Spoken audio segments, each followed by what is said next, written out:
Our goal in solving this equation is to find the value of x, which makes two sides of the equation equal. To do this, we are going to rewrite the equation so that one side of the equation has only x.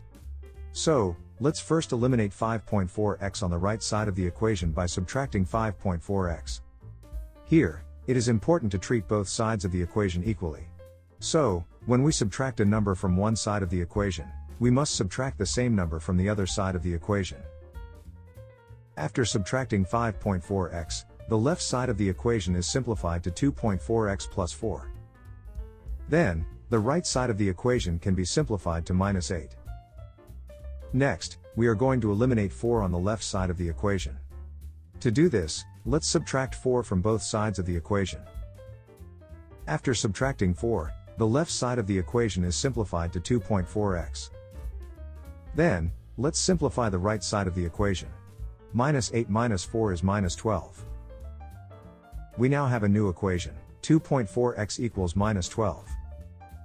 Now, to solve the equation, we are going to eliminate 2.4 in front of x. To do this, let's divide both sides of the equation by 2.4. So, the answer is x equals minus 5.